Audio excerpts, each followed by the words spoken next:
and you don't talk because you're scared to lose everything, to be blacklisted. You have the pressure of the other world that they will be happy if you fail because it will take your place. The biggest competition is out there.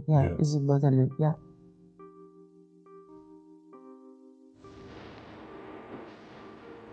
When you success, you don't have friends. And I thought I would be like respected now. Have you got kids? I don't think so. I don't think so. Have my baby cat today? I wanted to. I was waiting for this question.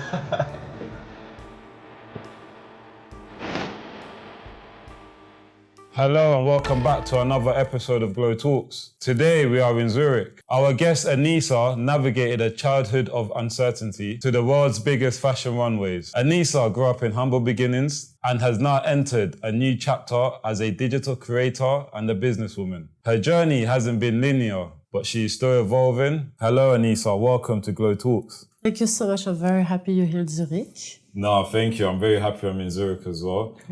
I do want to start doing a lot more guests abroad, you know, because I believe that there's a lot of people who have stories all over the world, really, that are untold, unheard, and there's such amazing stories out there. And I'm lucky today to be in Zurich, Switzerland. Thank you so much. Next to you. Thank you so much for this opportunity. After that long time, I know. We keep in touch, right? yeah. We've known each other for like 2 years. Yeah, something like this. Exactly, yeah. So I'm very privileged to be here in Switzerland to take in your story today on GloTalks. But before we get into your story, how do you feel about a true or false game? Let's do it. Sure? Definitely. Let's do it. It's how I usually open up my podcast. Okay, sorry. Little icebreaker. All right. I'm playing truth or dare, so. Yeah. Oh, that's true. Yeah. Right. So true or false. So true or false. So I'm gonna basically just say a statement. If you agree with it, you say true. Okay. If you don't agree with it, you say false. And then just give a little explanation as to why you decided to pick true or false. Great. I like it. Yeah. I asked for the first one, would you agree that in modeling, every major opportunity was just a matter of luck? No, I don't think so. False. That's why I have to say false. Can you explain how hard work and taking risks paved your way? So I think you can have opportunities, but if you don't work hard enough, talent cannot be everything. You have to be consistent, keep working, keep proving every time, because anyone can take your place, especially right now. Yeah. And if you put in the work and you're very resilient, because you have to accept a lot. If you're professional, what I'm thinking about is you have to never stop growing, learning, and doing the best as you can. This is the only things I can say for whatever it is in life, personal, professional. Yeah, no, I totally agree with you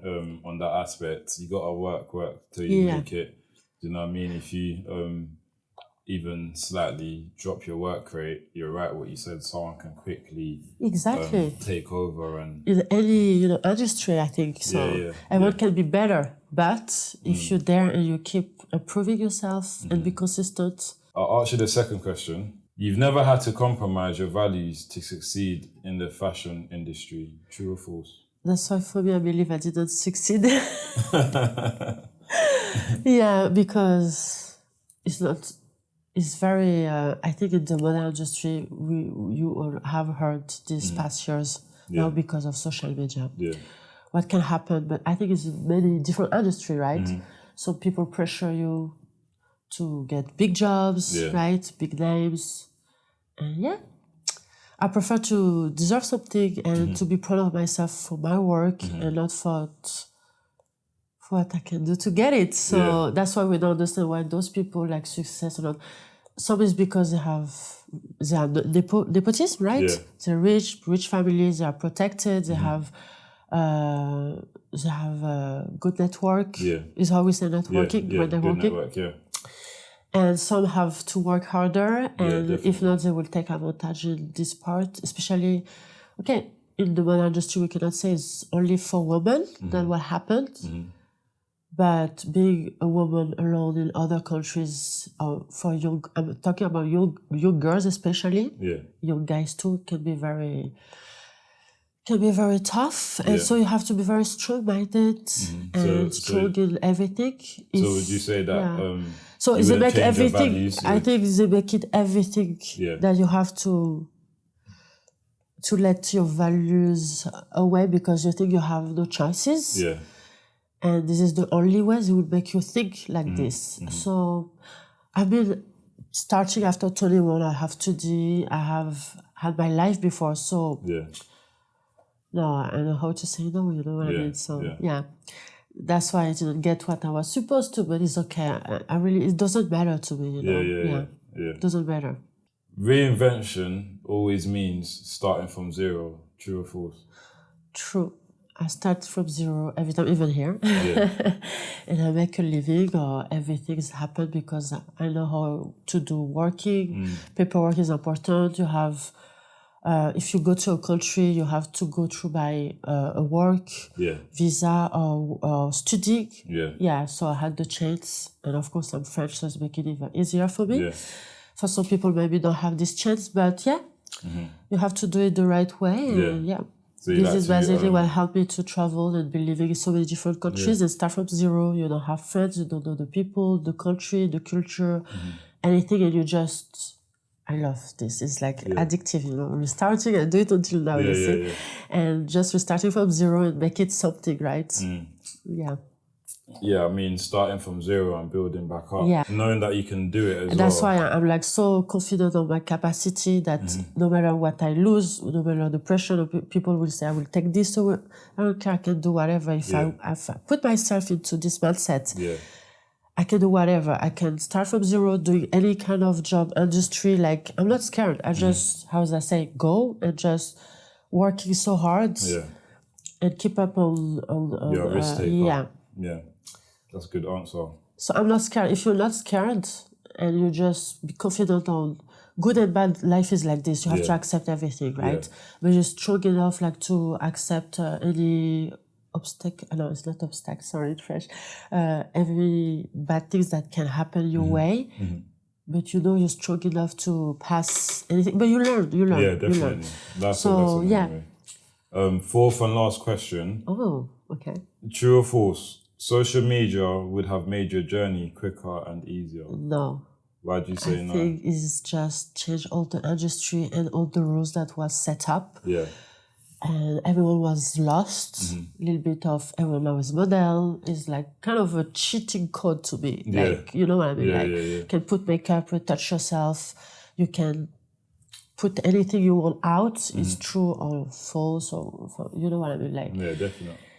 And I think it's luck. You can blow out like this or algorithms, I don't know.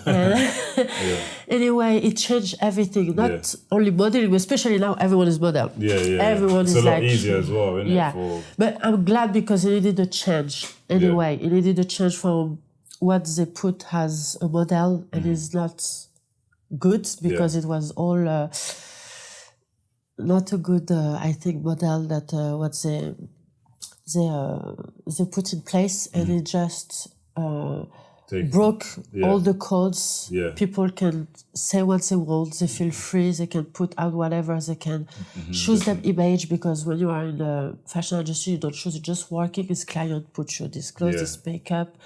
So you don't have any choice of your image out there. So so you can have the choice and I had to learn, but I had no time for this working. So right now I have time. So let's try this. It's easier now, isn't it? It's easier, but it takes away the hard work. For everyone needed to figure it out these past 10 years. It changed so much. Like for businesses, for any kind of job, you can put out yourself and put your creativity, your work, and it can be so great. And for restaurant or any kind of businesses, it's easier, right? To reach a client. But we needed time to figure it out before it was. First we got all lost in trying to see how now it's like clearer and clearer, and we have so many different now platforms. So No, I agree with that. I think like we have to follow our time and I've been between and let's see the future now. But we have to learn. We have to adapt. We have to learn and adapt. Yeah, definitely. If it was in the normal way as before, I think it would be easier and faster for me, but it happens in exact time, like Instagram blow out and everyone start modeling by itself. Yeah. So it's been kind of... Then after, when I was in New York, they would ask me how many followers you have. I've been 3 years in China. We don't have Instagram. We don't have, the normal platforms. We had WeChat. Yeah. So I took like kind of, time. Yeah. Because I was working nonstop and I didn't think about my image online. So yeah. Before in America, it was so important to have all your work put in Instagram. You will go to sign for like companies because of your following, and I had like to catch up. Before we get into other parts of your life, obviously you've mentioned China, you've mentioned you've showed clear signs of traveling. Let's get to know you as a person, who you are, your background, the road that you've traveled on. Please tell me, like, where are you actually born? Where are you from? So I'm born in Paris, of course. It's like in not Paris. Paris is like, they have kind of, I don't know how to say the right word. Paris? It's like the not good neighborhoods. The hood. The hoods. Yeah. We're talking like the hoods. You go. That's how we say it. That's how we say, right? I was thinking, do I have a better expression to say? But the hood. Oh yeah, the hood. The projects. Yeah, that was what I was looking for. Yeah. So I grew up there. Yeah. You grew up in the projects. Yeah, of course. Who did you grow up with? So you was born in Paris. No, I'm born in Paris, born in all of this, but like my life situation made it like I've been kind of moving in other countries to have host family, foster family, I don't know how to call it, in Belgium and Netherlands. So you said host family, we call it adopted. That was a way to go for adoption, but like it's kind of, that was something they put out at this time. Yeah. That was the way to put us in other countries, for people from ghetto, from Paris, that had some trouble at home. To go to good families and stuff. So so you're saying that when you was born in Paris, I started from 2 years old to go there. 2 years old until I think basically 10 last time I went there. Yeah. So you went into, so it's kind of like an orphanage, not orphanage. Kind of, it's like from the church, some people will like take the responsibility to choose children and like to take care of them for a part of time. Yeah. So what you're saying is you was born in Paris and then at the age of 2 you was put into this church for other this people church to adopt you. Community. Where was your mom at this time? Why did you have to? She was in Paris, but I was with my grandparents at this time. I mean, at 2 you're very young, but what was it like when you got older and understood that I didn't understand at raised all. in a church? I just checked online when basically I was growing up. Because I have the cartoon with the name of the, I think it was foundation or something like that. Foundation, yeah, right? Charity Foundation, something Foundation, like that. Yeah. So I checked the name. It's not very great look, but basically they will take this house, they will make it out like people from the hoods that are Muslim or like very poor, like they will describe like, it's crazy to me. So they will take these children like to have a good life and to learn like another religion. So basically I was itching. I don't understand, and we go to church and everything, and we'll be like living in those families. Some never come back home, and some been adopted, and it's not a great look. And I'm thinking, how could my mom or those family could let them kids going like this for buses for Paris to go like in some other country that we don't even speak the language. Okay, Belgium, they have the French part, but we were in the like Flamand, part. But I was in Netherlands for 6 families first. My twin had only 2 families who were separate. In Belgium, I had my last family in Belgium, and the funny story is that when we arrived together from the bus, the family of my twin sister fight because they thought I was my twin. And then she come up, and then they were like, what's going on? What we have? They didn't know like she had a twin sister. The other family was fighting because they didn't know which one to take, but my twin sister knew her family pretty well. We were 5 years old. They had to discuss it to figure it out that we're twins, and then they keep contact each other. Yeah. So you got a twin sister? Yeah, I have a twin sister. Okay. Was you close with your twin sister when you was very growing up? close, but not anymore. She's on the other side of the world now. Where is she? Sydney, Australia. Okay. Yeah, That's nice. Yeah, it's pretty far. I just came back I spent a month with her. Yeah. So I got a cold coming back here with the cold weather. Yeah. No, it's fine. We're in Switzerland, guys. So it's a bit chilly. But so when you was 5 and you reconnected with your sister. No, I was with her and not with her because we were like in separate families. Okay. I was feeling I didn't understood all of this. You don't understand. You're just going through when you a child, and the life was like too much at this time for me. So yeah, of course. Yeah, you don't ask yourself questions. You don't have questions you ask yourself. You just live. The question come later when you learn that. Some stuff are not okay. Yeah, loads of whys. Yeah, I think when you're a child, you cannot ask yourself questions. You of course not. Yeah, go with the flow. Yeah, exactly. How long was you in this orphanage, adopted for real kind of until 6 years old, going back and forth with then after we took contact directly with the family, so I was going to visit them during holidays until 10 years old. 10 last time, yes. Okay. Yeah, until the person that took care of me passed away. Passed away. Yeah, that's fine. Sorry, passed away. Sorry, it's not even funny. Sorry. After that, I lost every contact with the family for 14 years, and I found them back 2016. Oh, really? On Facebook. Yeah. So we reconnect, and I'll go to see them every Christmas or summertime. From a young girl, you was basically used to moving around. Already too much. Yeah. So from 6 years old, my mom decided to took us back, how we can say, and to move close to Switzerland. Yeah, I think it was the best choice, the best thing she could ever do. Yeah. And we were in the French part close to Switzerland, but I think my best memories. Yeah. I think from 6 to 12, something like this. Yeah, 12, 13. Yeah, how old was you when you moved to Switzerland?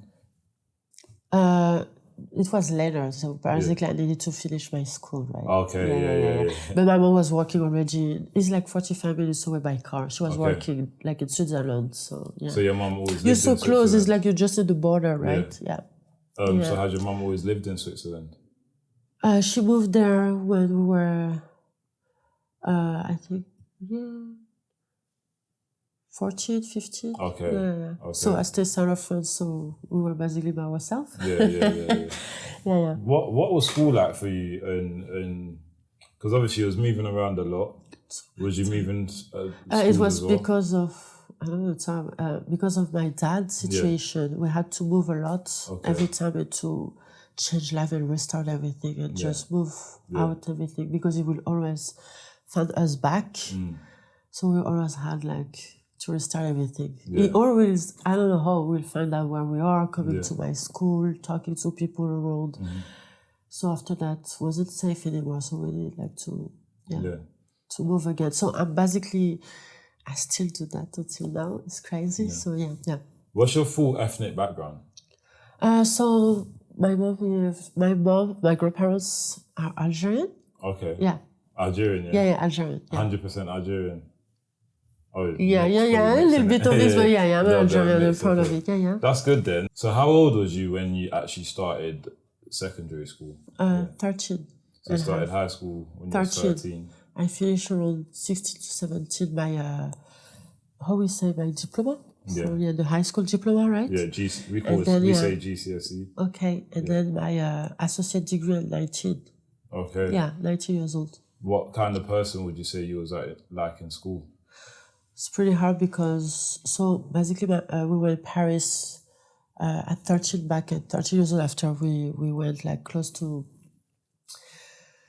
the best life I had, close to the Swiss border first.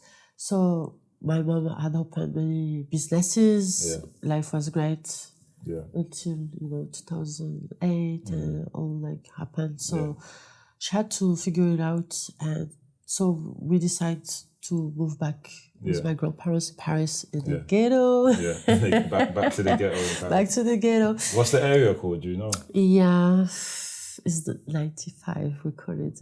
95? I'm from je viens du 95. Tell them, speak the language. Je viens du 95. What does that mean, 95? It's 95 is like the postcode. So block. everyone have 91, 95, 92 is where you come from, like the area of... It's kind of like America. It's like, 95th Street. Yeah, like kind of... I think I'm from Croydon, you say 95. Okay. Yeah, so, yeah. So then you know which one is the worst or the best. You know, everyone was always to make you feel like it's the worst neighborhood everywhere. So yeah. What was it like for you then, like in that neighborhood? How would you explain your life there? I grew up there, I know every people, but I had like, sorry. So I had to put the clothes of my brother and uncle, like baggies at the time, because if I was putting like my kind of clothes, it would be too tight. Then I will fight with guys, then they will talk. And I was so much of a fashionista. I was in Paris shopping, you know what I mean? Yeah, of course. So I was talking like a guy, and you know how you have to act, right? Yeah, and they would call me like the little Swiss, like, you know, little rich girl, like, you know what I mean? Like, and I don't speak really Arabic. So for them, I was like not even Arabic to them. So we say Arabic even we're from North Africa, you know, everyone makes a little bit of, because we have like our Arabic culture, languages after the war. So yeah.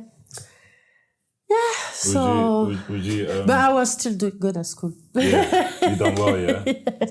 What was your goals like when you thought to yourself? For me, when I was there, I feel like the life I couldn't, for the first time, project myself and see more than how you said, le bout de mon nez, like further.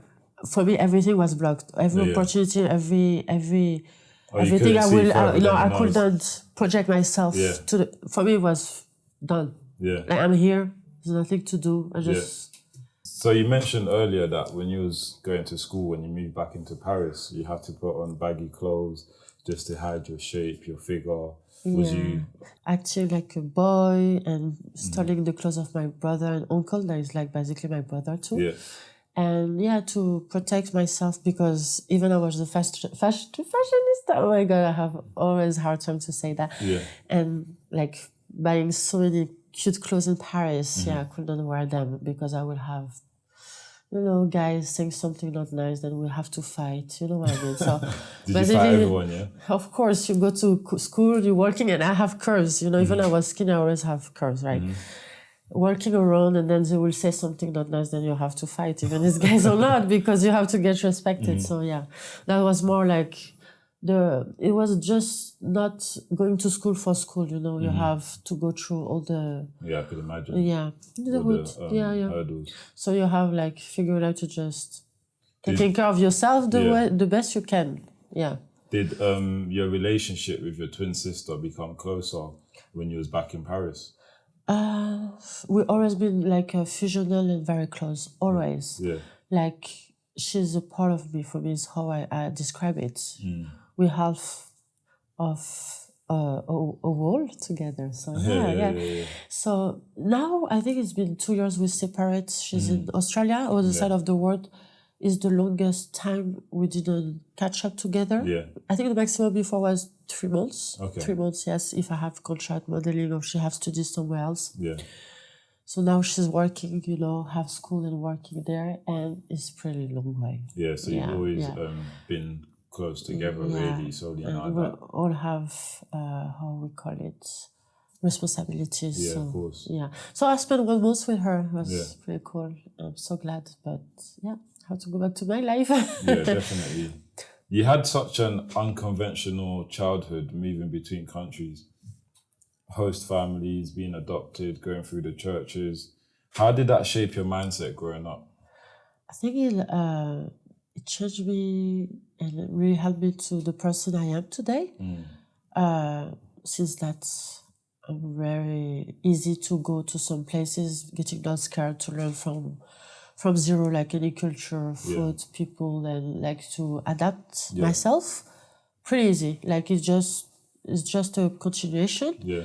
And don't feel bad to be around people. Like when we were modeling, we had to live with so many different models in the same places from everywhere on the world. What was that like? That was crazy. Yeah. No, but we were so busy that you just go there to sleep, right? Yeah. You couldn't even see. Sometimes I think one place we had like 10 models, males and females. In one room or 10 in one room? In a big house? Okay, it's different. In America, I hate it there. They will put bunk beds, right? And we will share the room probably with 3-4 girls. Okay. So good luck. And in other countries, it could be your own room or with two people, but it will be like basically very big. Yeah. So it depends on each agencies or like, Being from North Africa and also being Muslim, what kind of racism, if you received any, did you get? So much, especially in France, it's crazy. Yeah. Talk about America, I went there and I saw it's a different kind of. But in France, we know they colonized a lot of countries, and especially Algeria. The war wasn't long ago if my grandparents went through this. Yeah. So my grandparents arrived after the war. So the first generation was my mom, my uncle, aunties. Yeah. My grandparents had no education. Yeah. No school, no how to write and read. Yeah. And they proposed like a job, if I remember, like to my grandpa to work to manufacturing stuff, you know. Yeah. So they bring people from North Africa or Africa to work in France. You know what I mean? They cannot say like, we come here and we take jobs of people or like, we're immigrant. I don't know what is all of this. Yeah. You bring us there, you know, my grandparents, or you came to us and stay with us. So, I don't know. France, especially for me, we can't say like they have problems, especially, I think, maybe people are agreeing with me or not, with Algeria. The history with Algerian people is quite very difficult. Oh, really? So much. They've been there for more than 100 years. Yeah. Then the war happened and they're still mad. Yeah. They're still mad, at some point. And Algerian people are very proud, obviously. Yeah, of course. Very like hard mindset. And we're still living in France and have to follow the rules. Yeah. But if they put everyone in the bad neighborhood, in the ghetto, what they expect? Yeah. We don't have chance. When I was there, even going back after living close to Switzerland, going back there and going in a specialized, like, how would they say, high school, like for like people of ghetto, blah, blah, blah. They will give us chance, but we still have not the same opportunities. I never worked my day alive in France, truly in companies and stuff, because if I put my name or where I come from, I will not get it. Oh, really? My twin sister will get because her name is French. Me, basically, I never could have any, even with all the studies I've done and everything, I've been working for a very great company in Switzerland, like for the very prestigious company. Yeah. In France, I will never get these chances. Yeah. Never. Even for, they will take me from very big university or big school just because I will be like the ratio, like one Arabic and one black. That was the things for full class of white. Wow. I don't like to talk like this, you know, like white, Arab, like I don't like it. Yeah, but it's how it is. It's reality. It's how it is. Yeah. So I cannot say different, right? You can't water it down. So I promised myself and I learned from my family, you have to work much harder, to prove much harder in school, in work, to do 10 times more, but you have to prove that you're well enough, you're good. Like in 2-3 generations, I think it's quite good. It's not everyone like doing bad as they want to make it seems. Yeah. There's so many people that during COVID, I remember the only was working. It was like, sorry, the people from minorities, I prefer probably to say that. They're working and not even complaining about what's going on. The foreign nationals, you know, they just want to with what happened with Trump now is fashionable anyway. So every time I will talk, even in social media, about some stuff, I will have so much racism and insult.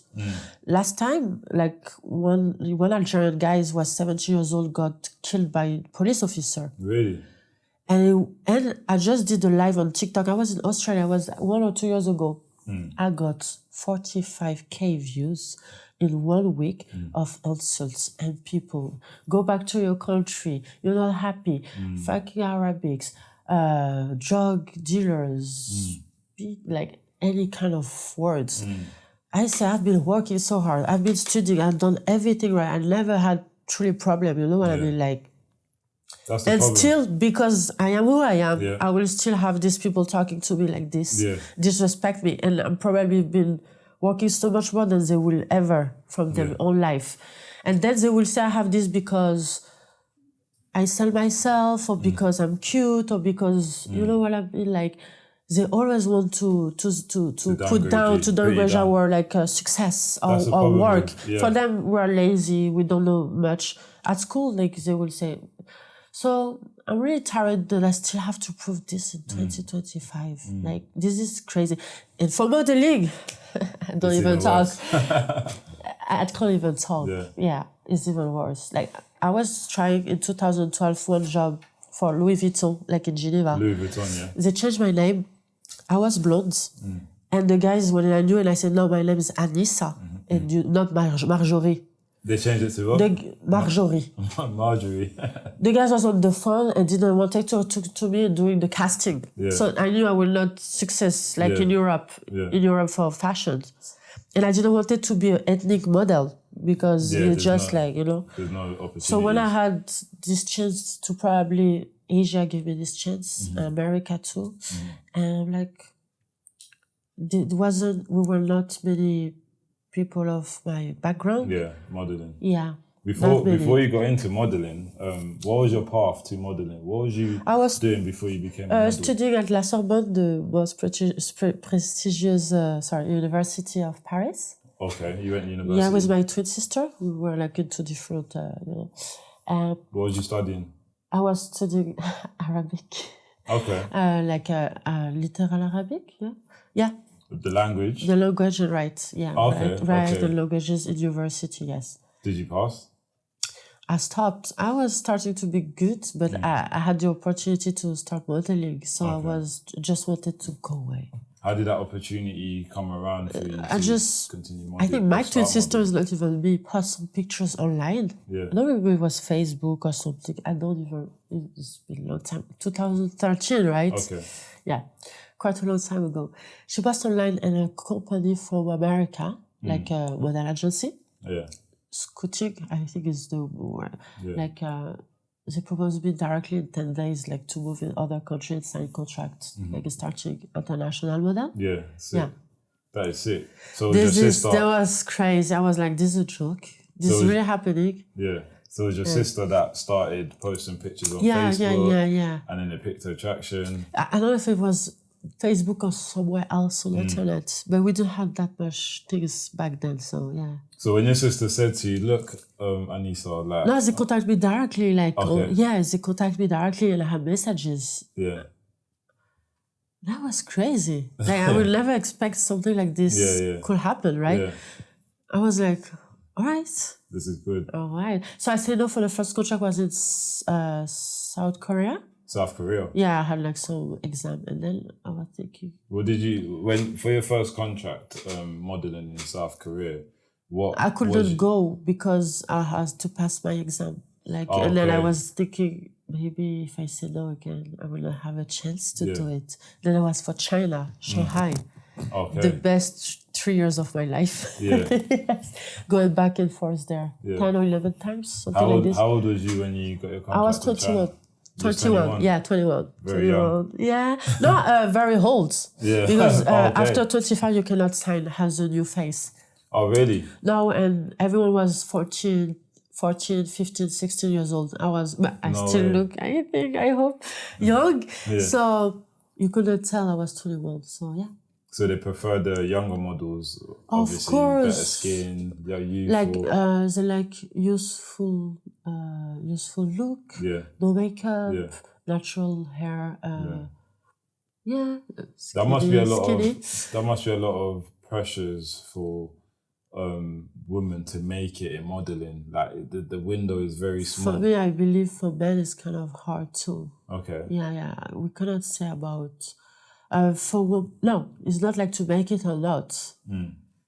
You have the good people, you have the good things, or you have the wrong people. Yeah. This is how it is. Yeah. In anything, but especially in this industry, I think in all entertainment anyway. So what was your first job like? What was you doing? What did they want you to model? 13 hours. I arrived, they told me, go straight to the casting. Yeah. So first I arrived, they take my measurement. Out of 14 hours flying or something, my measurement first. I changed hair because I was blonde, then I go back brunette. I was thinking in China I cannot do my hair there. What's your natural color? This one. Black. Yeah, black hair. Yeah. And then they were like, you change your hair, you will not get any job when you did this. If you don't get a job today from casting or in 2 weeks, then you're out. I was like, okay. First casting, I got the job. It was, I think, 200 models. Yeah. Oh, you got it. And they got directly on me. It was for a campaign, yes. For like a very nice clothes, by the way. Kind of English. That was a campaign, kind of English style, like very, for like horses and, Okay, nice. That was pretty cool. Yeah. And I just, they took me directly. Like, can you pose? Can you do pictures? Then they were trying to figure out who is who. We were like about 10 or 200 people. Have you ever... And they were all shocked. First casting, first job booked. They were like, oh, wow, okay, it's working well, so we keep you with this hair color. They could send me back home. Yeah. When I put on weight, they would ask me 2-3 weeks. Or if I get tan, they would cancel all my jobs. I could not get tan. I had to stay. The weight test I could. That was the worst in Asia. Like, I didn't take sun for 8 years. Yeah. Wow. So I was working in Lebanon for TV, for MTV Lebanon. MTV, Yeah, MTV Lebanon for World Next Top Model 2 times. And in Egypt, I did Top Model of the World 2014. That was very prestigious,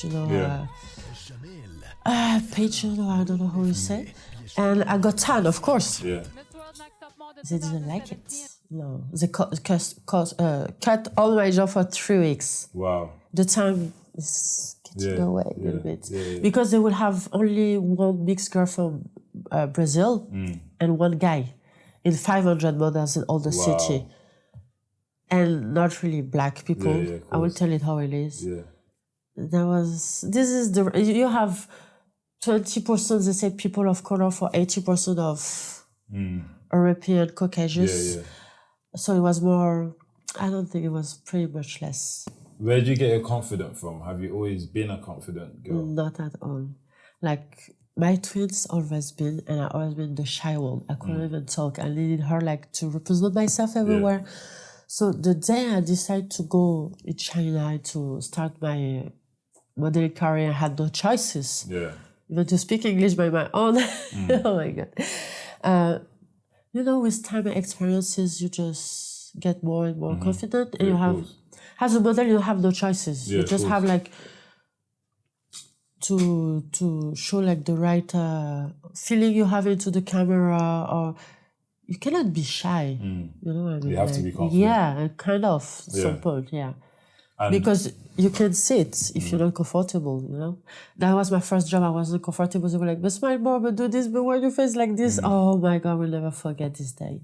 How did you deal with controversy being one of the only African girls there? Like, how did you deal with that pressure with other models I didn't feel anything because I was looking more like the Brazilian. So you had the Russian, the Ukrainian, the Slavic. And then you had the Brazilian, for the more brunette part. I remember at the time, only 10 French people.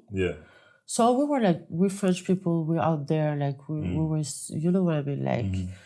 But people from my background, if we call it like this, that was not usual. That wasn't usual at all. So I got at the beginning, I don't know how to say. People was very interesting about this. So I had a lot of like magazines and articles about this. Really? Because they were so surprised that first we are twins. Then from our background and our feature that wasn't usual at this time. Now probably everyone look the same, it's okay. But I was looking like this before. And yeah. So that was making like his little effects.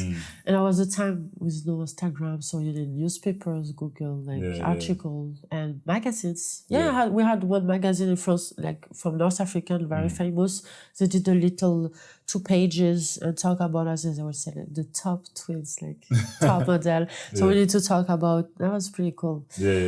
So you would say like some people like recognize me and say, "Oh, I saw you in this magazine. Oh my God, my mom told me about this. How did it happen? This and that." So I was talking about basically how I ended up in modeling, what I've done, how it is, and So would you say that even though it started off with like controversy and people kind of like questioning whether they don't know where I come from. If they can see me, they don't know how to put, a background or like a So do you think that kind of helped you a bit? I can be whatever.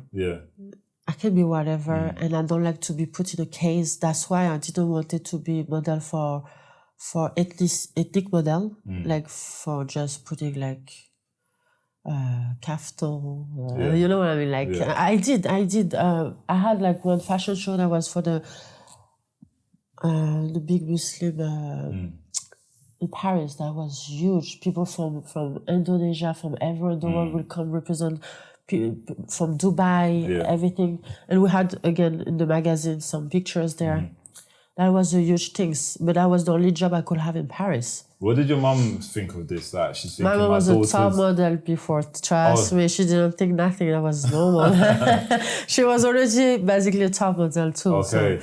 So from her look, that was natural. That was a natural, way of. That was the biggest dream, but then she seen through. That it was not that easy. In her time, it was even more harder.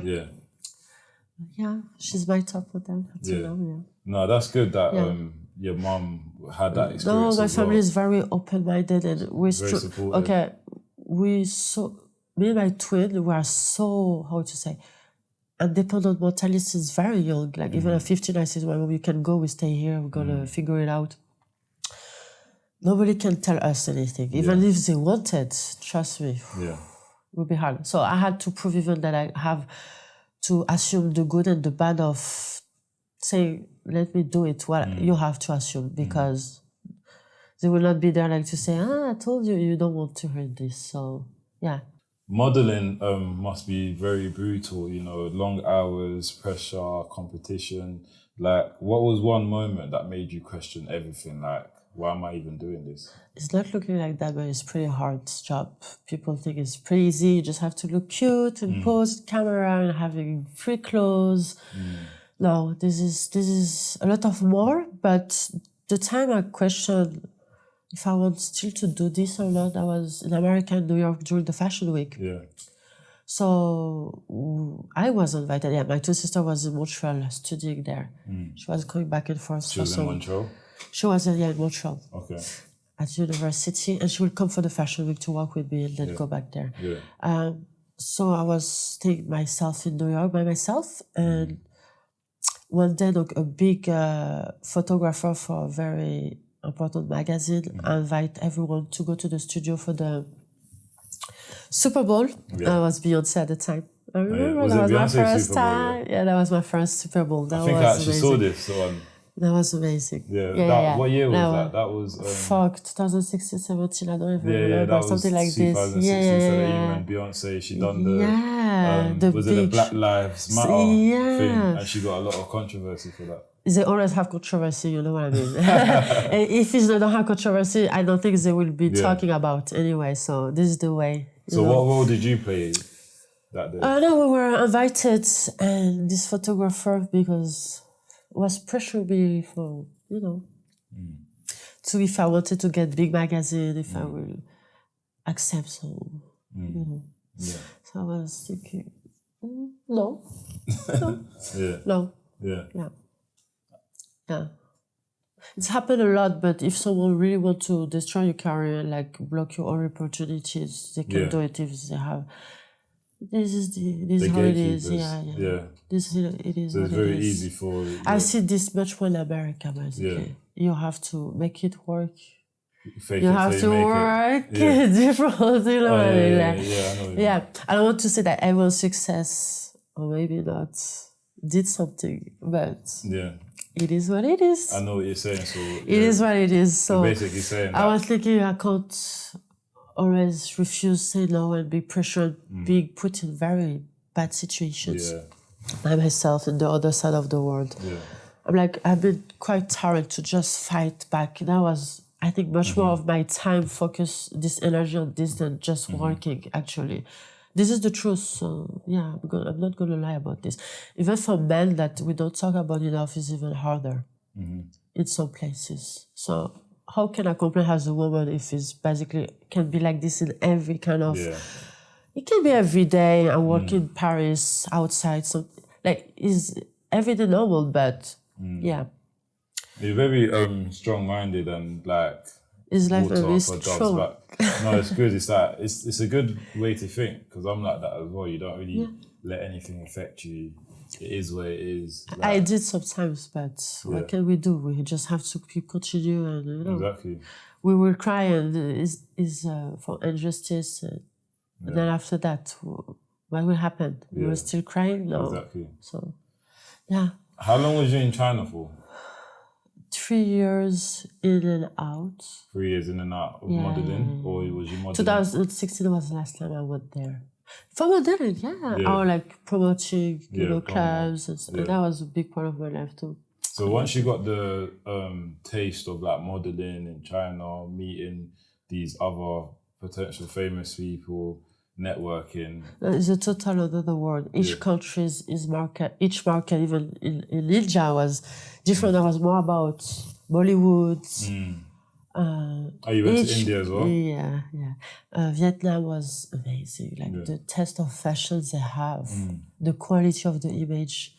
We don't talk enough about Vietnam. Like, wow. China, everyone go there to just make it them own clothes for the rest of the world. So basically it's just non-stop. It's like a big... Creating, Like, If you had the choice to select the type of modeling you wanted to do, what would you have picked? I don't know why they put me in high fashion. High fashion, so I was kiddie. Okay, I was kiddie and maybe tall enough. Now I have course I get 20 kilos in 2-3 years, something like this.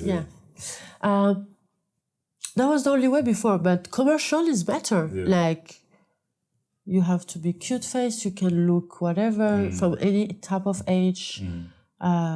It's bigger model, less work, less probably casting, probably more direct booking, like in camera and tape. So if I could choose, will be commercial model and fitness model. But now fitness model is kind of we don't know anymore with OnlyFans and other stuff. They will put fitness model to say something else in America, so I can't even say that. You said earlier that you was skinny before. My mom sent me a video yesterday. I was shocked myself. Was that by choice or was that because you was under pressure to have the perfect body and slim? At this time, for me to be skinny was protection because I didn't want it to look like a woman. My two sisters have more curves than me. And she didn't live it good. Before 90s, 2000, beginning, having curves wasn't fashion. It was only Glo, Beyonce. My twin sister has so much pressure as being young, since we're young, to have these curves. That wasn't great. So being skinny for us was like to reject our femininity and sexiness. And it wasn't very fashion and in the trends. Not at all. Not at all. So I think I didn't want it to really grow up. And to have my body develop. You wasn't ready for it. Now I'm very happy. I'm ready after 30 and I'm very confident and comfortable, much more than when I was skinny. But the modeling didn't help much like they will every day, trust me, I was very skinny, they will say every day I'm too fat. They'll say you're fat. Every day they will really be, is this so normal to put you down? You get used to it, that is normal. Every single day they'll put you're too small, you're too fat, next, like, you cannot take it personal because for a job. But after you think you're not, well, I've gone to a very big agency, I cannot say the name, or maybe yes, Elite Model. This is one, like, they will come to check my fridge and say, you can't eat all of this. You have to just have a smoothie, like, I don't know, like a juice a day. They're controlling what you're eating. Even for water. We were doing like a gym video, like a gym training video, like, right? With all the model girls, the model from Elite, but they were all skinny like this. They were 14 years old. I was like probably 22 or 23 at this time. Like, my arms are not even them legs. They're not even developed. They are children. They're not even like teenagers. 14. Of course, they're not developed. Like, come on. So it will make me feel bad about my body nonstop. Even for me, they say, don't drink water, you will put on weight. I was like, I had to run 5 times a week. 5 times a week? 7 miles. I was addicted to running. 7 miles, 5 times a week. That's a lot of calories. Addicted. You know, eating less than 800 calories, 500. I don't know how I survive. Yeah, I was going to say, how did you survive that? Yeah, I don't know. And was everyone around you, your friends, your family, did you have a boyfriend at the time? No. No, you don't have time for this. You're working non-stop. You travel too much. And I never focus. I had before everything I was fiancé, married like for 7 years, from my 16 to 21. After that, I was just concentrated on just focusing on myself, you know. You was married from 16 to 21? Yeah. Really? But religiously. Oh, religiously. Arranged marriage? No. It wasn't arranged? No, that was my first love. No. Okay. No. That was my choice. I was by myself at 15, you know. That was my first love, How was that for you then, being married at 15, 16? I was grown already. It was just, I was living by my own, working, going to school. It changed nothing. It was... To be honest with you, I guess... was much older, so maybe for him was something, but for me it was normal. Yeah. Do you mind saying how old he was? He was 5 years older. Okay, the age of my uncle anyway. So was that 20? I was 21 when we met. He was 21 then,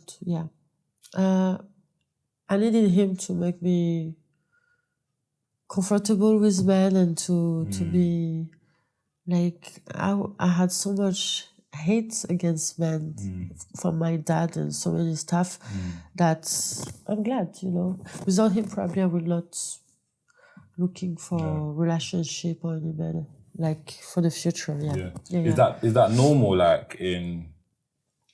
Is that normal? Like where you're born and where you've come from to be in a relationship with a man who's 5 years older than you? No, not at all. We just met. He was looking very young, and it just love. You don't choose. Like I had like love at the first sight, and he tried to take his time and to make so much effort. And I never wanted to be in a relationship or looking. I didn't care. I was just focused on school, my life, my career. I was always, you know, very headstrong. And for me, men will always put me away from this.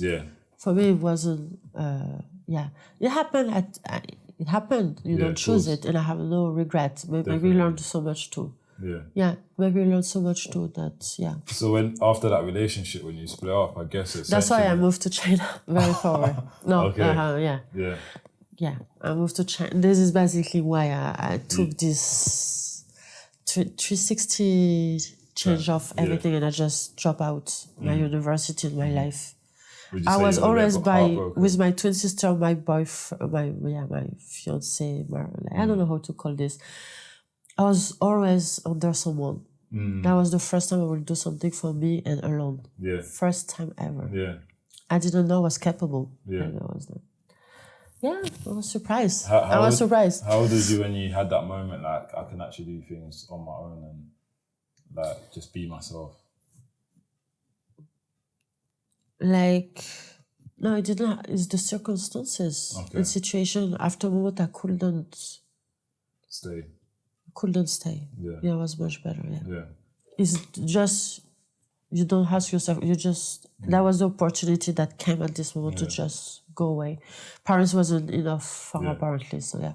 So you've finished your relationship with your husband, potentially. Yeah. So you got the nikah. You had a nikah. What is this? Oh, nikah is the traditional Islamic way of marriage. We call it henna. I don't. Yeah. Okay. Sorry. We have other. Yeah. Okay. Yeah. It was just. Yeah. So. There's a that my family allowed me like to be with the man. Of course. Yeah. That we live together. Of course. Yeah. You live together as well. Yeah. I think so. For 7 years, yes. Okay, so it's a very long relationship. So it's essentially when you went to China, is it fair to say that being heartbroken and filled with emotions is what really I didn't think of it. I just let it behind. Didn't think of it. Yeah. Just keep on. I had no time to think. That was perfect. Yeah. Working. I'm a work alcoholic. Like, if something happened, I just want to work and just not focus on. If I have time to focus, like in COVID, this is not great. So this is when the crash out's coming. You put work at the front of everything. Yeah, basically. I don't know if it's answer or not. Is my way to. Yeah. That's good. So 3 years in China, modeling. Yeah, like in Asia, like basically I will go to Thailand. Thailand was pretty great for TV scene commercial work. China, Vietnam was little after. Yeah. 2017, 18, yeah. Have you got kids? I don't think so. No. I don't think so. I have my baby cat. Oh, you've got a cat? I have a fur baby. Yeah. No, I don't have kids. Do you want kids? Yeah, in the future. I think so. Did you want kids when you was modeling? I have not, no. Never thought of it. Even now, I didn't feel... Not even enough matter. Like, I have my brother. We have quite the same age. He's just 1 year older. We'll have soon his third kids. Yeah. So I already know that is hard, not easy. You have to put so much into it. Yeah. Like, to be close to your children and take care of it is the best achievement you can have. So you have to keep time and do it great. For the life I had, was it possible to manage all of this together? No, definitely. Didn't happen. Never happened, and this is life. Yeah, and if it happened, I will have to figure it out, but never. So I didn't question myself about this. But if I have to think of it, But I always say after 30 years old in my head. I never wanted before, anyway, because I didn't feel not mature. I am mature, but at some point ready. Yeah, ready. I wasn't ready. You're a woman as well, so to have a child. Yeah, it's like it's like you to carry. Carry it 9 and for me, it's like I feel like probably I didn't grow up with a father figure. My mom like took care of us, so Do you think that affected you a lot? With my relationship with men, and like to won't have kids or not, because I don't want to put kids out here and. If they cannot, be a family feel wanted. Be a family unit. Yeah, or feel wanted and being true. No, it's not fair. They didn't ask anything. Yeah. For me, I didn't ask anything. So I'm still have to work on some stuff before. I understand. You and me both. Yeah, right. I don't have to be there, but I'm here. So. How old are you now? 33. You seem a bit hesitant. So a man should never ask a woman his age. After 30, like, wow. Like, I'm pretty... feel much more confident and good with everything. Like, I'm very happy. Like, people say, after 30, you finish. You're not like, what? No. Yeah. No, it's just the beginning. It's just the beginning, How old was you when you started to think, okay, I don't really want to do modeling anymore? No, it's not like I think. It's COVID happened. I was 27 or 28, I don't remember. Yeah. It just happened. For modeling, after my first contract in China, I decided, after the first year, I decided to keep continuing my work, studies on the side. It wasn't my full-time job. Yeah. I was just going like for 3 months there, coming back, having I don't know if I have a normal life anyway. Yeah, and then always all together. Yeah. But when I was in America, I was studying and doing modeling kind of jobs too. So when COVID hit and you was living in America, what route, like, how was you gonna get out of this route? Like, what was you thinking? I was thinking nothing because I didn't even watch news or TV. Okay. It just happened. I found out. And so the embassy of France took care of everything because I had a student visa. Yeah. Yeah. So yeah, we would say like this. So we get back and then the day I arrived, I remember in Paris, my grandparents' place. The next day they will close everything down. Yeah. I was like, to my mom, I have a place close to Switzerland, like close to my family, by the French side. Keep it there. I was like, we have to go like in 24 hours, like cold. Because I couldn't stay for this in my grandparents' place. So I go to my place. First time in my life, I had to stay the same place for not moving around. Yeah. That was the biggest challenge ever. For 1 or 2 years, because my two sisters got ill, like she got a cancer, like we say like this. Oh, we found out, we found out during COVID. Yeah. It wasn't easy because for receiving like the lab tests, it will be delayed. For the surgery, it was delayed. That was full of everything. And I was scared to go work outside to bring her, COVID, because we're like, our immune system is not that strong. And we got sick very easy. So I was kind of scared because I have asthma and stuff. So they put big fear. But I was thinking, so we've been working so much on our website at this time, like countless of hours. What we will website make all. We had already, when I was in America, students, we had our brand, fashion brand, right? Dardols. Yeah. And so we were working on this, doing like the campaigns there, fashion week, fashion shows, magazines. We put some of our jewelries, so we say, and some like famous rappers that now they're probably known in Europe. Oh, really? Yeah, like, Chinese Kitty, I don't know, like Asian doll that was with King Von. Okay, yeah. It was back then, nobody knew them in Europe or France. They were like nationally very come up singers. So you rappers. And your sister was creating jewelry. Yeah. Creating jewelry. Your jewelry was being worn by these big rappers. Well, they're big rappers now. Yeah. That's good. For me, they were big enough at the time, but to be known, they have to do probably like TV reality shows, like some baddies one, and another one had a show in VH1. No, Badges America, nothing to do with UK. It's the real one. Did you do it? No, I don't do any TV now. I promised myself that I will never do like TV reality or clip video. I promised myself. Even I had so much opportunity, it's a no for me. I don't want to be known for this. Of course. Yeah, because you got image. It will be so easy. I will fight too much probably. No, it's because it's just a choice. I don't want to be known for this. You know what I mean? It's not bad or good images. It's just not me. Yeah. No, that's good. Yeah. So your target audience essentially with your jewelry business was basically high profile musicians, rappers. It just happens with the contact, the networking, the people I've been working all my life in the industry of modeling, fashion designer. I had one of my best friends that was becoming in the same time after modeling fashion designer. Like she's very good. She's doing right now the Los Angeles Fashion Week, the LA Fashion Week each year now. She, some of us just figured out another way to use our contact we had from makeup artist to photographer to videographer to just use this in another way of our passion and to make a living and having a talent. Because you can be a model and having so many different contracts out in the internet, but if you have a talent, or like you can sell something out of it. Definitely. And me, I had so much creativity. I had with my study I've done, I knew how to do website and like making out everything. And I've learned so much all this year how it's working, you know.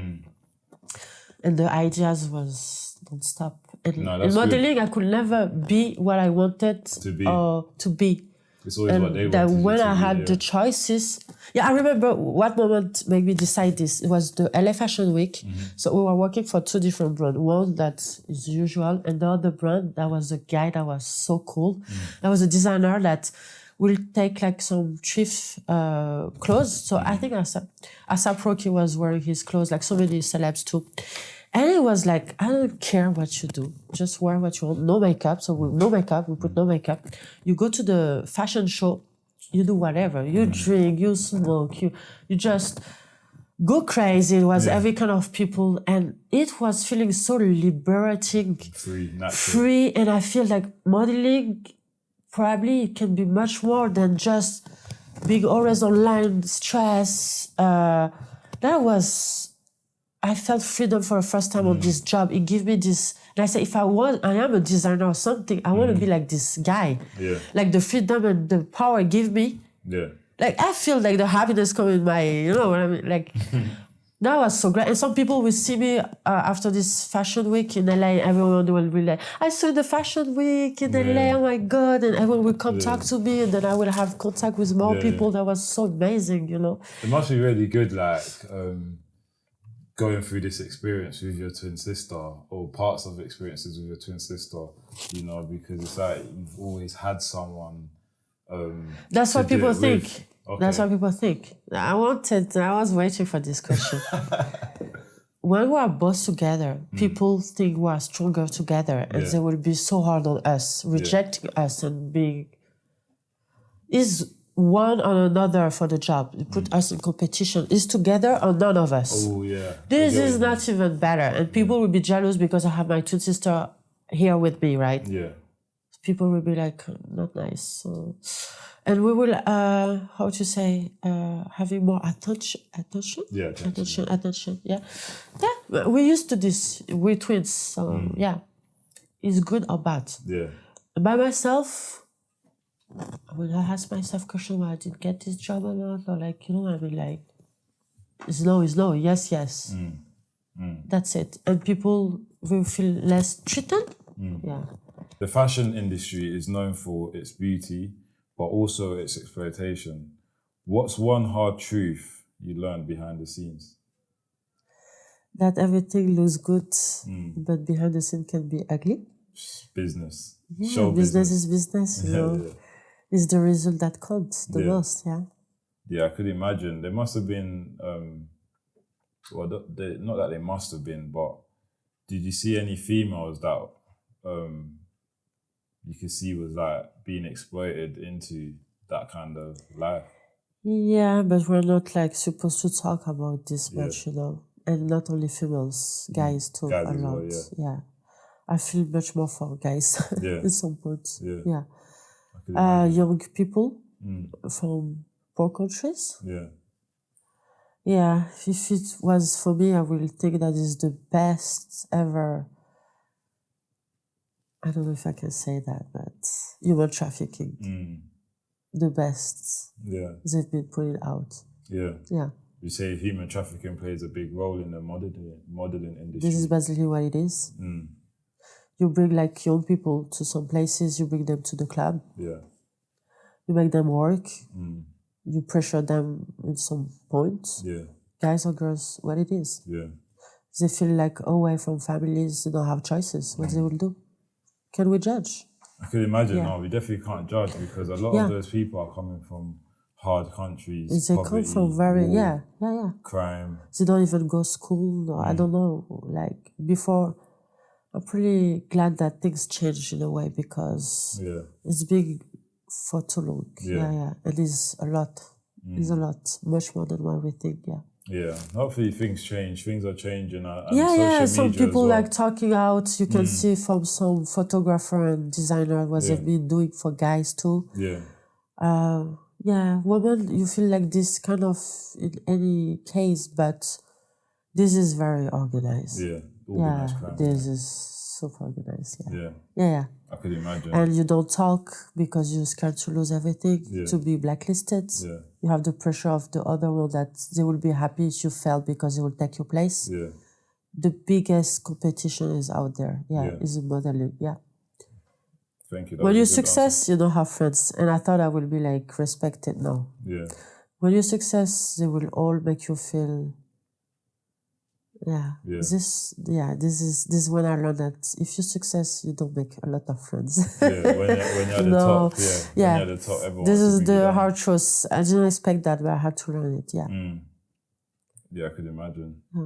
You didn't just do modeling; you also built a brand. You worked with Kering, yes, and Christie's, and got into luxury marketing. Yeah, ultra luxury is not luxury; it's like even more. It's better than luxury. Yeah. Christie's is selling auctions for diamonds, watches, but things that is not usual, you know? They can have also like pieces of art, like some Picasso, you know what I mean? Like this is very ultra luxury. Oh, like art. This is like art. Yeah, I was in the watching department and diamond, like the magnificent diamonds, yeah.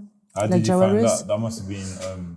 I just gone to a job interview. We got it. Me and my twin sister, we got it. Oh, you done it with your twin, yeah? Yes, I didn't know at the beginning, and we just arrived in this. No, it's my twin sister that say yes to her, Sonia, but I have more studies than her. I was thinking there's something wrong. I go with her. I'm not supposed to say that. I go with her to the interview. Then we say we both here, so we did the interview, and they take us. Did you like that job?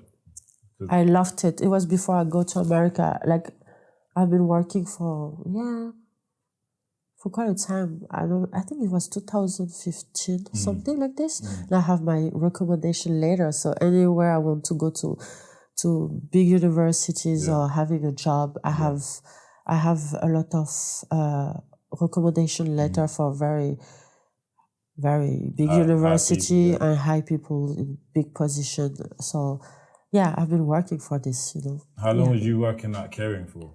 Kering was just like a little part of one job. Yeah. And it was enough. They took me I was working for a job, but they wanted to put me as a model. Yeah. And I refused. And the woman was like, not well,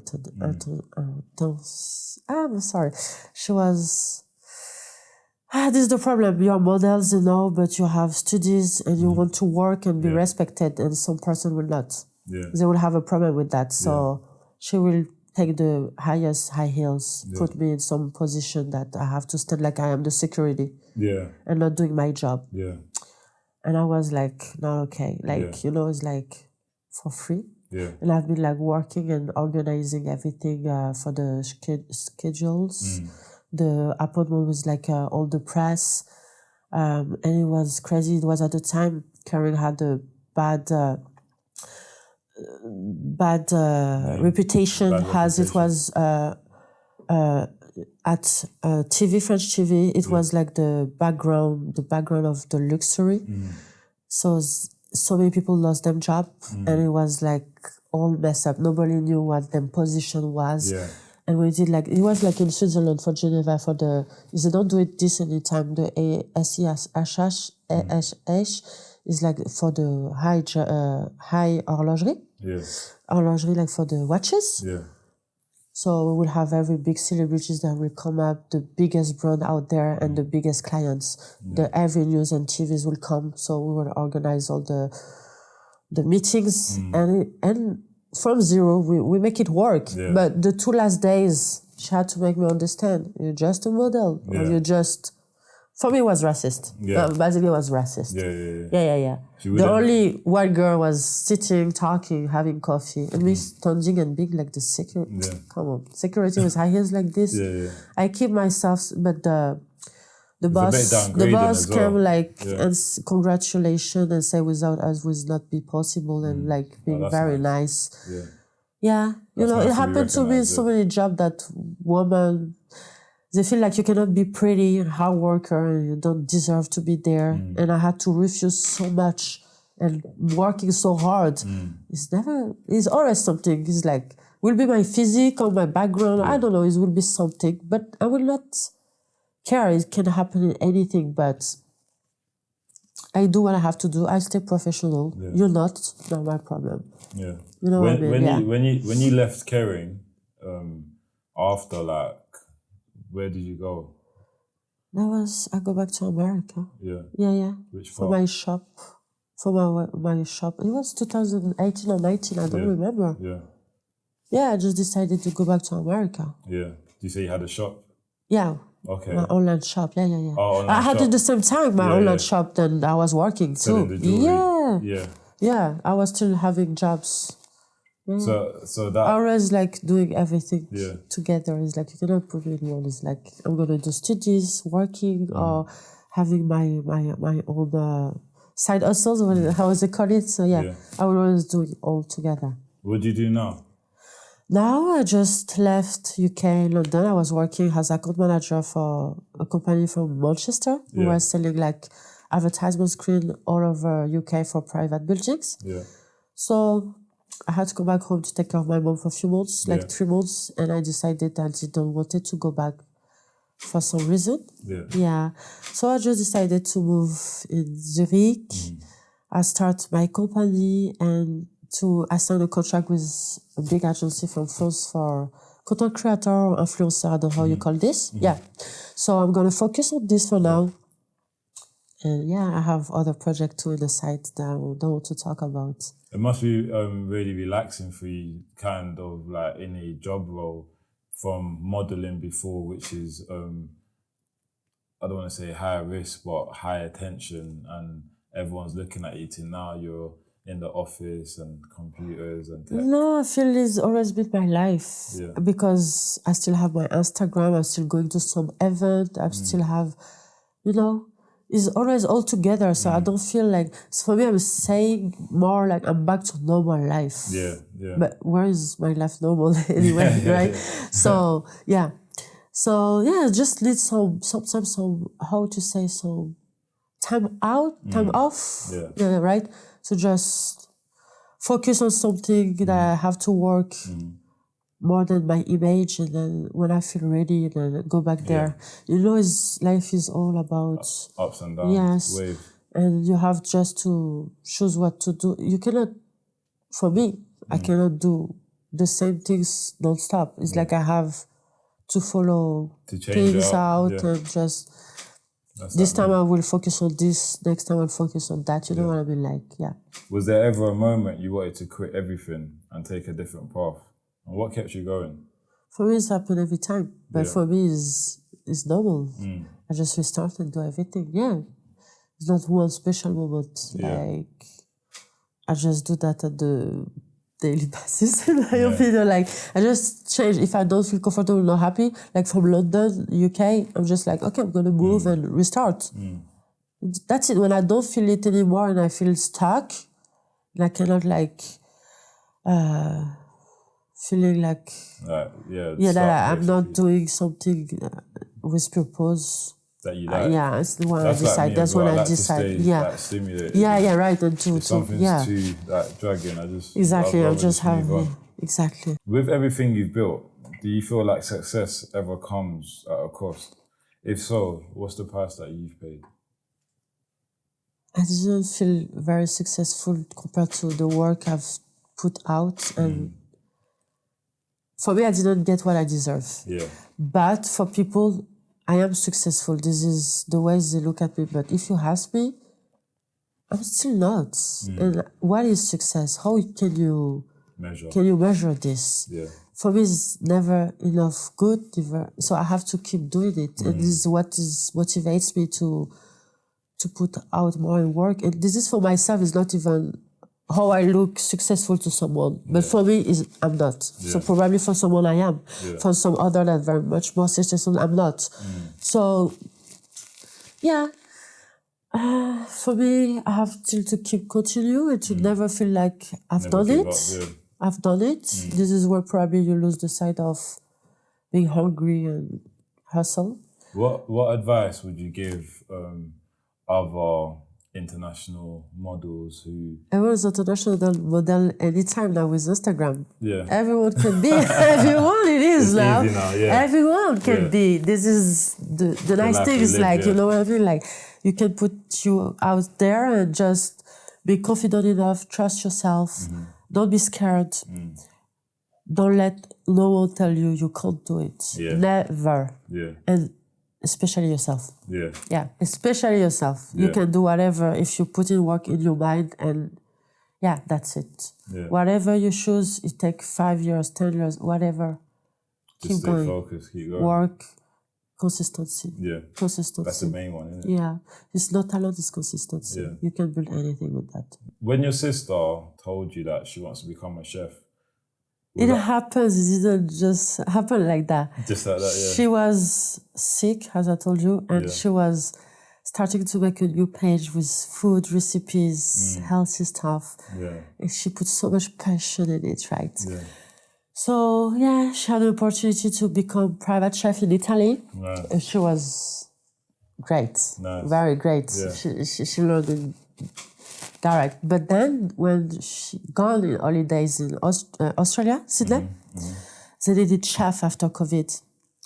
So they proposed her like studies, like kitchen management. Yeah. Like this 2-3 years, like she is like a very short that she have to work. She have to learn how to do management. Yeah. She have to learn how to say. If she wants to open like any restaurant, she can do it after this. She will finish in 2 months. Yeah. She's been working so hard and she learned like how to cook. Yeah. Not everyone in her classroom can work for the job she have now. She's working for very, very great restaurants already before she finished. She's already a chef. Does that motivate you? I knew it. She can. It's not motivating. I know what she's capable. If she put herself into something, I know she will be successful because she will not take a no. Yeah. She will until for her she's capable to assume. Yeah. She had pressure because it was unknown. It's a man's world. Yeah. It's a man's world again. Yeah, yeah. Like, come on. So to be a cute, pretty girl from modeling, being out there, she have to prove much more that she's deserving this. Yeah, she's more than she's just that. She's so passionate. If you see her, the love she put through it. Hopefully I'll taste one of her foods one day. Yes, definitely. Like, I went to her restaurant. I'm like so proud of her. Yeah. But it's nothing less than what I expect from her, right? Definitely. She's my twin. If I cannot even know that's what she's capable of, you imagine? Yeah. But for people, it's like just a drastic change. For the people we know, because, okay, for the concert of Drake, when they came up, so I have many friends that working. So they were there. I didn't see them for 5 years from LA, right?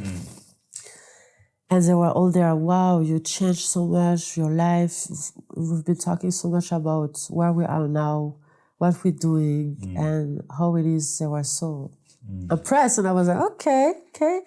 Like, you know, like from people you know you didn't see for so long and they can see you from like growing, right? And it was so unexpected for them. Like, if you model, if you have a shop, you know what I mean? Like, you're still in the industry, you're not like taking risks like this, to just put all out and just like change. Yeah, working as a chef, like, cool. So yeah, I will focus on something else in my private, you say goal or project? Yeah, private goals. Yeah, but everything on time. She finish, we focus on her, and then will be my turn. We cannot do everything at the same time. Because I have to help her out too. That's good. Financially. That's a good mindset to have. Now that she can take care of her, it's okay. Now I can focus on me. You understand? A lot of people don't understand that concept. If we focus on both, what we will do now, we won't have to do it. We focus, we finish. Then will be my turn. Yeah. You know what I mean? Like, we have to. Yeah, that's good. Is how you can grow. You can do things by yourself, but it's more longer. Yeah, it takes much longer. And I will never take away all the work she's been doing. And I will do it everything alone, but it's okay. If you could go back to that young girl moving between host families, what would you tell her?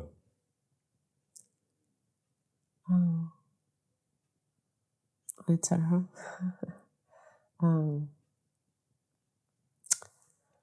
Be strong, keep going. Yeah. I was already projecting myself since young, even when I was going a lot of in hospital, and I miss a lot of school, so I don't even know how I make it. Yeah. But I always project myself and know I will do something and already manifesting. Yeah. Yeah, right. How we call it. So I knew it. Like I will travel the world. It's like that was the only way for me to survive, is like to give me this kind of goals that I will achieve all of this. Yeah. And what I say I will do, I've done it. Yeah. Everyone was laughing at us and me. That was too crazy for them. I said I will go China, I will go America, I will be... People was laughing like we were a joke. I always... You got to prove them wrong. Even for schools, no one never believed in me. So how did it feel like to outlive what people they don't even believe in themselves. Yeah. Why they will believe in me? I knew what I have inside of me. Yeah. What doesn't matter what people think. No, it's true. So yeah, for me at the end, they're like, yeah, you knew, and then like, what they have to say? Nothing. And they just make me stronger and make me, you know. Yeah, because you've lived so many lives, you know. Too many. I'm still... If there was one word to describe your entire journey, what would it be? Crazy. Sorry, not crazy. Oh, it's a good one. Life. Life. What can I say? It's life. Yeah. I take life how it's come to me, yeah. What's one thing you still want to achieve that would make you say, I've done it all? Being financially very, very much more comfortable. Yeah. Financially stable. I will not lie. Yeah, that's it. Yeah. That's it. No, I think that you're a very talented woman. You definitely know how to use your brain to get yourself in places that you need to be at the right time. Because I think that's important, being at the right place at the right time, you know, and I think you've done that very well. From growing up in France to coming to Switzerland to then moving to America, and like I was in the right places, definitely. If you go to the right places with the right people, of course, you have more chance to make it happen than if you stay in your comfort zone and not in the right places. And you stay in your... No, you're not going to make anything work. You can't be limited in a box, you know. Exactly. You have to take risks and go out there, you know. Yeah, exactly. Yeah, and adaptation. Yeah, and adapt. That's why I'm here today. Yeah, right? Yeah, exactly. Do you know what I mean? Take risk and prosper. Yeah. For the viewers watching, people who are watching you and taking in your story, what's one message or sentence would you like to leave them with? Keep working hard. Believe in yourself. You have to be resilient. Nothing is, how do you say, handed? Yeah, right? And if you have opportunity, take it. Figure it out later and just keep on going, because it will only be a good things out of it. Yeah, I believe. Opportunities and take risk. Dare. This is why it's dare. Dare to do. Dare to be yourself. Dare. Yeah. Dare to dream. This is my main company. My main motivation is like, you know, it's like dare to just do it. Like Nike, just do it. No, it's true. Some people hold themselves they're back. scared when I will be ready, when I will have this. No. It's happened right now. It's for a reason. It's not going to come back. If it's coming back, there's a great chance again. But so is it fair to say you've completely stopped modeling? You never really stop. I still have companies, like, you know, contact me, it can happen, like, if I have time to put it. It's never over. I think so. That's good though. You still got your social media, your Instagram. Even I don't post much, I try. You got a decent amount of following. I have too many pictures. If you knew how many pictures I have.